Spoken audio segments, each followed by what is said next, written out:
Por que um Deus amoroso permite a maldade? Essa pergunta ela é mais comum do que nós imaginamos. As pessoas costumam fazer essa pergunta depois de um ataque terrorista, onde muitas pessoas perdem a vida, depois de um desastre natural e depois de um acidente. Mas e você, pessoalmente? Você já fez essa pergunta? Por que um Deus amoroso permite a maldade?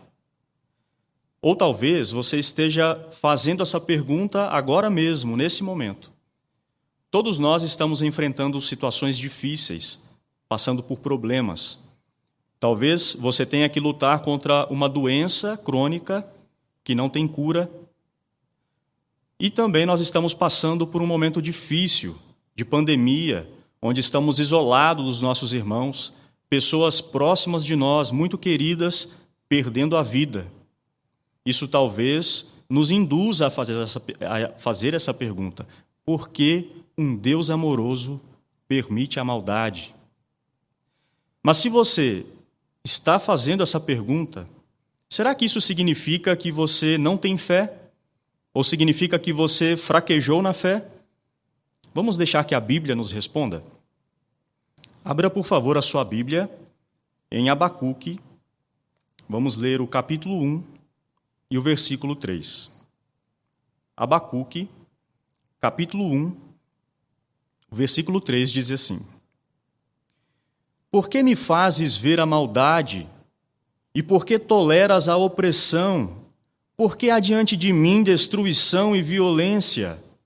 E por que há tantas brigas e conflitos? O que você acha? Essas palavras parecem palavras de um homem sem fé?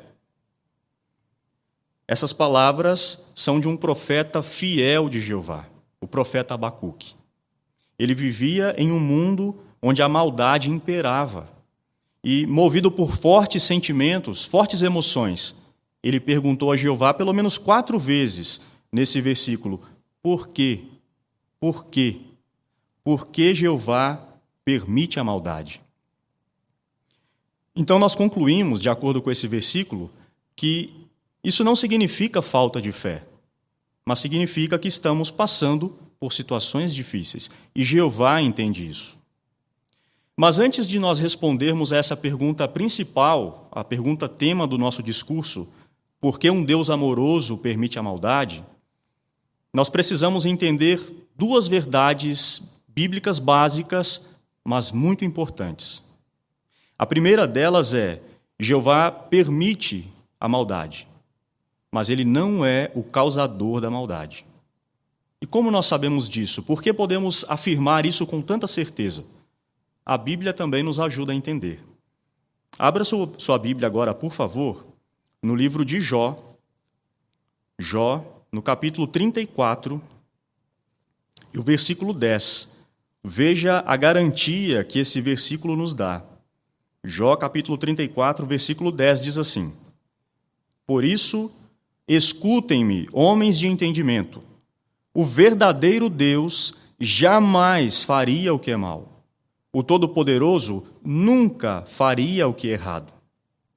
Percebeu essas 2 expressões no versículo? Jamais, nunca. Essas expressões são usadas quando nós queremos negar alguma coisa fortemente.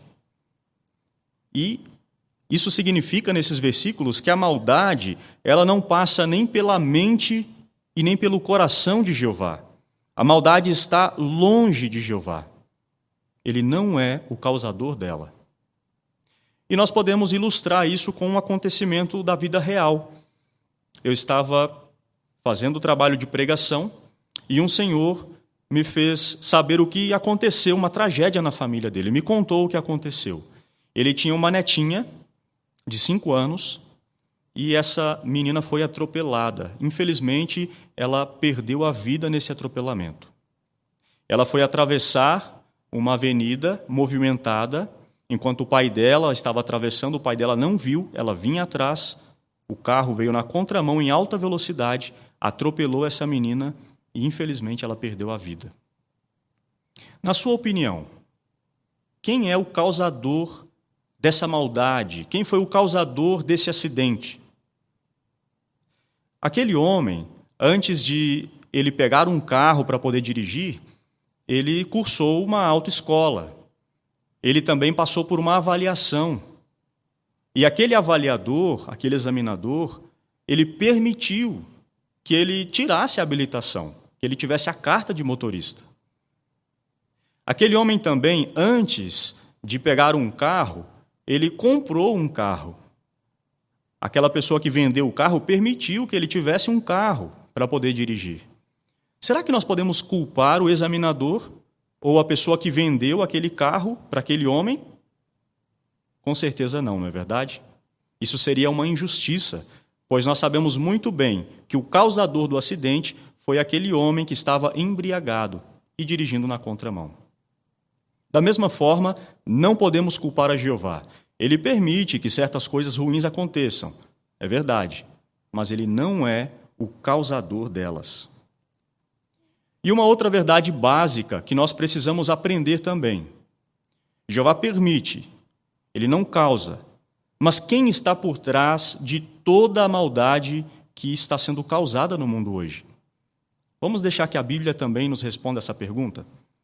Abra sua Bíblia, por favor, agora, em 1 de João, vamos ver o capítulo 5 e o versículo 19. 1 de João, capítulo 5, versículo 19, diz assim: Sabemos que nos originamos de Deus, mas o mundo inteiro está no poder do maligno. Então, esse versículo aqui identifica para nós quem é o verdadeiro causador de toda a maldade e o sofrimento. É Satanás, o diabo, a criatura odiosa, maligna que a Bíblia descreve. Não Jeová, o Deus que a Bíblia descreve como sendo a própria essência do amor. E também nós podemos entender muito bem isso quando nós analisamos a situação do mundo. Pense no seguinte, imagine que você está andando por uma rua e você vê duas casas. Uma casa é uma casa bonita, bem arrumada, com o quintal bem cuidado, um jardim bem cuidado. O que essa casa diz sobre a personalidade do dono dela? Que ele também é uma pessoa organizada, asseada, que gosta de limpeza, não é verdade? Agora pense em uma outra casa, uma casa suja, com o jardim mal cuidado, uma casa mal pintada, cheia de lixo no quintal. O que essa casa diz sobre a personalidade do seu dono? Que ele é uma pessoa desorganizada, desleixada. Agora, quando você olha para o mundo, a personalidade de quem essa casa reflete? A personalidade de um Deus amoroso que a Bíblia descreve como sendo amor, ou da criatura odiosa, descrita aqui em 1 de João, capítulo 5, versículo 19. Não temos dúvida que se refere a Satanás, o diabo. Então nós descobrimos aqui, nós vimos duas coisas importantes, verdades básicas, simples. E agora nós podemos entrar mais a fundo na pergunta tema do nosso discurso. Por que um Deus amoroso permite a maldade? Jeová não é o causador, ele não está por trás da maldade, mas ele tem poder para acabar com ela. Por que ele ainda não acabou? Para responder essa pergunta, nós precisamos voltar lá no início da história humana. Precisamos voltar na criação do primeiro casal humano. Um acontecimento marcante nessa história nos ajuda a entender o porquê Jeová ainda permite a maldade. Abra sua Bíblia, por favor, lá em Gênesis, no capítulo 3, nós vamos ver os versículos do 1 ao 6. Gênesis, capítulo 3, versículos do 1 ao 6. E nesses versículos, nós vamos conseguir identificar aqui o motivo principal de Jeová ainda permitir a maldade. Esses versículos dizem assim: A serpente era o mais cauteloso de todos os animais selvagens que Jeová Deus havia feito. Assim ela disse à mulher: Foi isso mesmo que Deus disse? Que vocês não devem comer de toda a árvore do jardim? Então a mulher disse à serpente: Podemos comer do fruto das árvores do jardim, Mas sobre o fruto da árvore que está no meio do jardim, Deus disse: não comam dele, não, nem toquem nele, do contrário vocês morrerão. Então a serpente disse à mulher: vocês certamente não morrerão, pois Deus sabe que no mesmo dia em que comerem dele, seus olhos se abrirão, e vocês serão como Deus, sabendo o que é bom e o que é mal. Assim, a mulher viu que a árvore era boa para alimento e que era desejável aos olhos. Sim. Então ela pegou do seu fruto e começou a comê-lo. Depois deu também do fruto ao seu marido, quando ele estava com ela, e ele começou a comê-lo. Nesse relato, nós vemos aqui um diálogo entre a serpente, que na verdade é Satanás o diabo, com a mulher, com Eva. E nos versículos 4 e 5, nós vemos dois pontos muito importantes. No versículo 4, quando a serpente disse para a mulher: vocês certamente não morrerão, na verdade, Satanás estava chamando Jeová de mentiroso. O Deus que a Bíblia diz que não pode mentir, Satanás estava acusando de ser um mentiroso. Então nós vemos aqui um ataque muito grave sobre Jeová. E no versículo 5 nós vemos ainda um outro ataque muito grave que foi lançado. Quando Satanás disse que eles poderiam comer, que eles não morreriam, que os olhos deles se abririam e eles seriam como Deus, sabendo o que é bom e o que é mal. Em outras palavras, Satanás estava dizendo que Jeová estava escondendo algo de bom daquele casal humano. Que Jeová estava tirando deles algo que era de direito deles, se tornar também como Deus, ou seja, ter autoridade, decidir o que é bom e o que é mal, tomar suas próprias decisões. Aqui nós vemos um ataque direto à soberania de Jeová, ao direito de Jeová governar. E não apenas ao direito de Jeová governar, mas também o modo como Jeová exerce a sua soberania. Porque ele disse que Jeová não exerce sua soberania de modo amoroso. Como Jeová poderia resolver essa questão? Como você resolveria uma questão parecida com essa? Imagine o seguinte: imagine que você está diante dos seus vizinhos, um chefe de família diante dos seus vizinhos. E outro chefe de família, um vizinho seu, diz o seguinte: olha, fulano não cuida bem da família dele. Você não cuida bem da sua família. Eu sou o melhor chefe de família do que você. Você esconde, você nega as coisas que eles têm direito. Como você resolveria essa questão? Como você provaria diante de todos os seus vizinhos que ele é um mentiroso? Será que se você dissesse: ah, é assim? Você é melhor chefe de família do que eu? Então vem cá, vamos tirar uma queda de braço. Quem vencer na queda de braço é o melhor chefe de família. Será que isso resolveria a questão? Não. Isso simplesmente provaria qual de vocês é o mais forte. Mas quem é o melhor chefe de família, isso não resolveria. E além disso, seu vizinho não questionou a sua força, mas a maneira como você cuida da sua família. Como você poderia resolver, então, essa questão? Apenas o tempo poderia resolver. Os seus vizinhos observariam a forma que você cuida da sua família, e o tempo diria quem é o melhor chefe de família. Da mesma forma, Satanás não questionou o poder de Jeová. Nós sabemos bem qual dos dois ganharia uma queda de braço. O que Satanás questionou foi o direito e a forma como Jeová exerce a sua soberania. Por isso, apenas o tempo poderia mostrar e responder essa questão. E é isso que Jeová resolveu fazer. Jeová decidiu dar tempo para que Satanás e também o mundo, ou o homem, provasse que podem ser independentes de Deus, que são melhores governantes do que Jeová. E o que a história tem mostrado? O que o tempo tem mostrado? Desde 6.000 anos que o homem tem governado e que Satanás está no poder, o que nós temos visto? A maldade aumentando.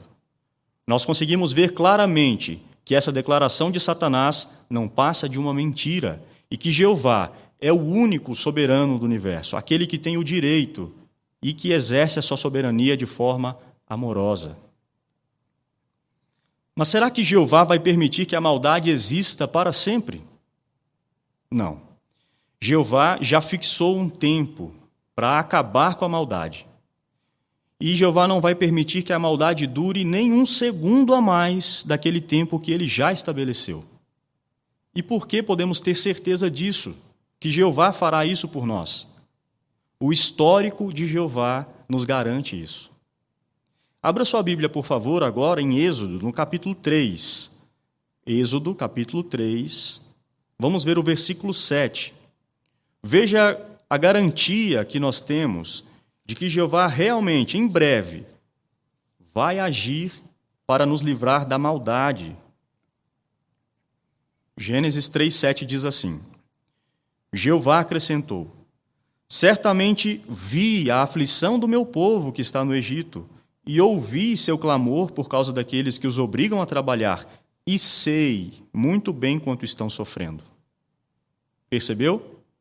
Jeová viu a aflição, Jeová ouviu o clamor deles, até mesmo quando eles diziam, por quê? Por quê? E também Jeová sabia muito bem. A expressão Jeová sabia significa que Jeová tinha empatia, Jeová se colocava no lugar deles e sentia na própria pele o sofrimento do seu povo. Mas será que Jeová simplesmente viu, ouviu e sabia como eles se sentiam? Não. Jeová agiu. Jeová agiu de forma definitiva para poder ajudar o seu povo. Jeová enviou 10 pragas sobre o Egito. Jeová foi capaz de abrir o Mar Vermelho para que o seu povo fosse liberto. Jeová destruiu o exército inimigo. Isso nos ensina algo sobre Jeová. Quando Jeová age, ele faz isso de forma definitiva. E quando Jeová agir para acabar com a maldade, para acabar com o nosso sofrimento, Jeová também, mais uma vez, vai agir na raiz do problema, vai agir de forma definitiva.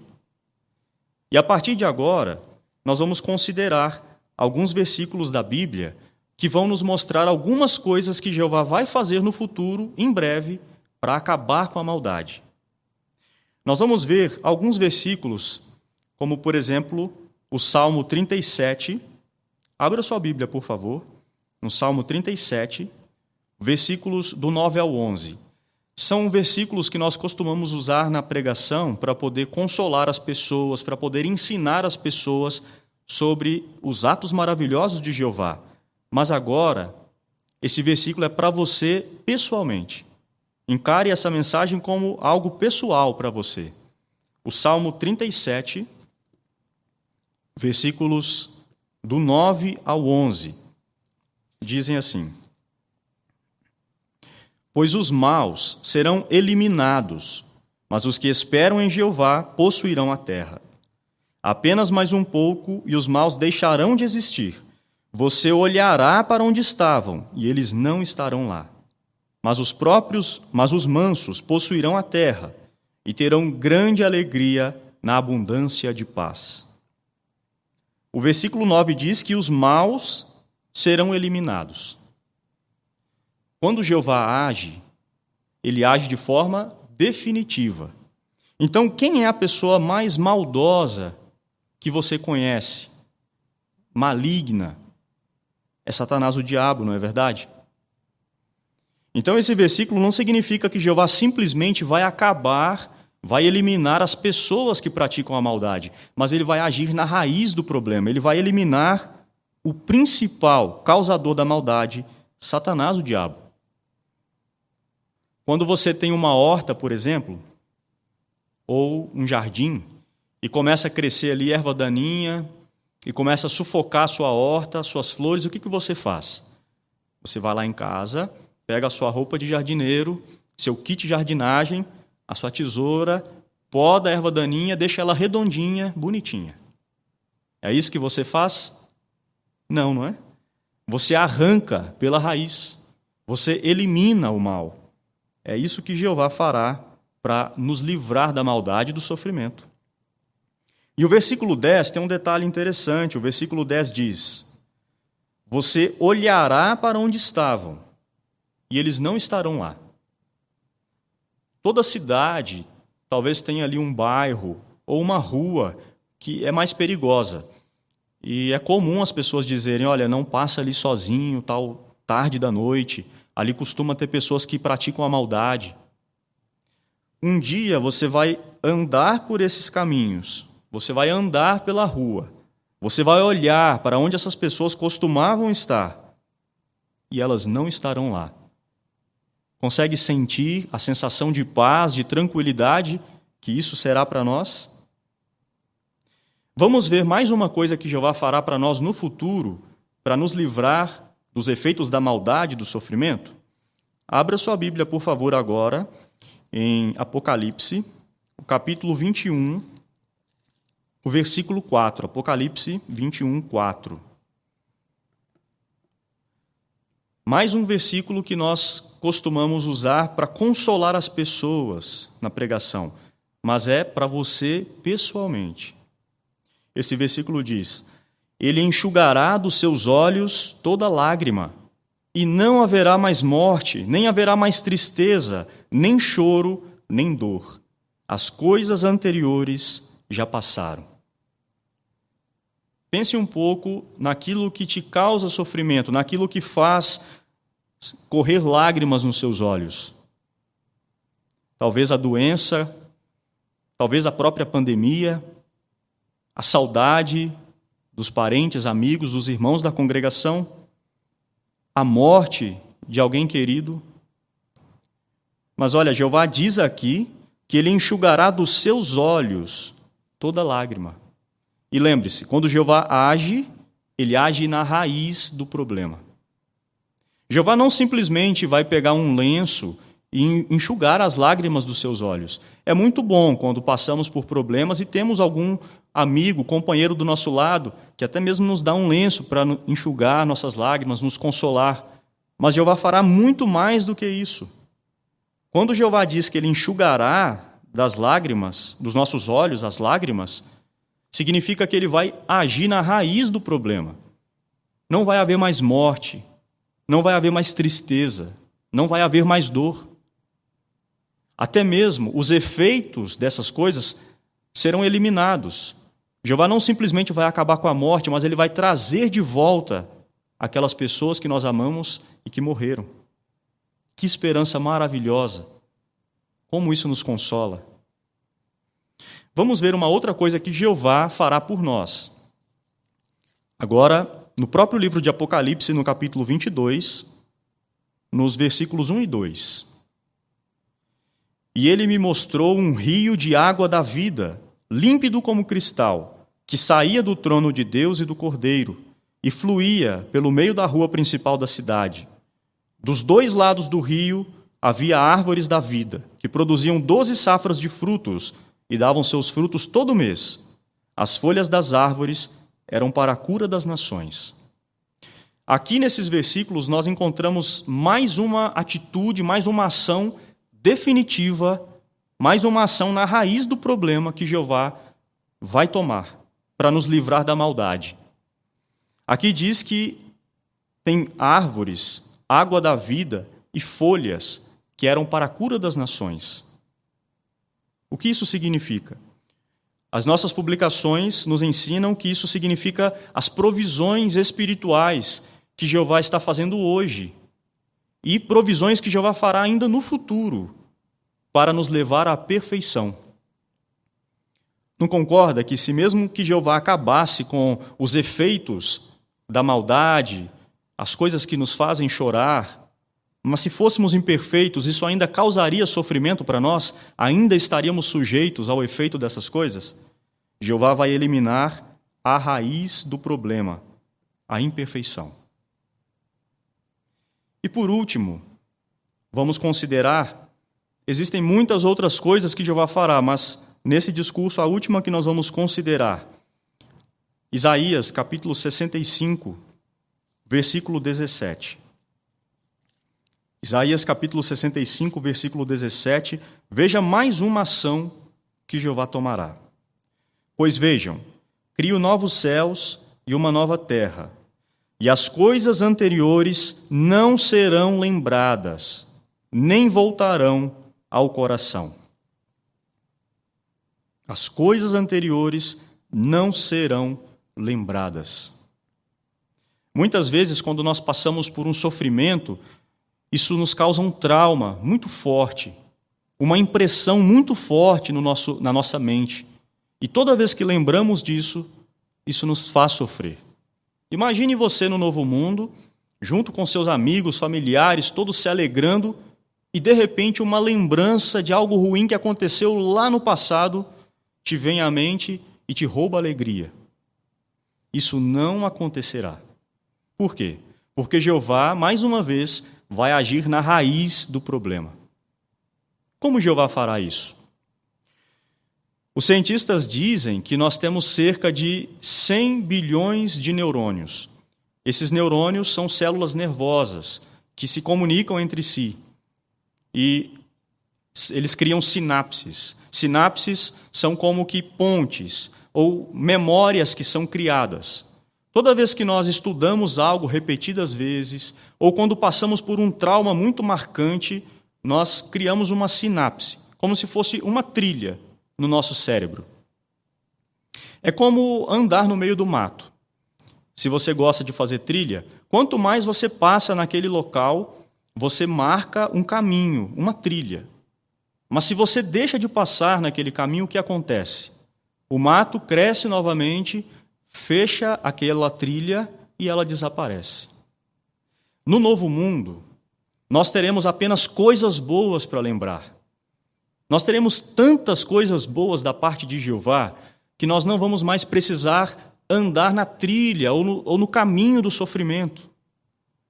E aquelas sinapses, aquelas memórias antigas vão como que desaparecer.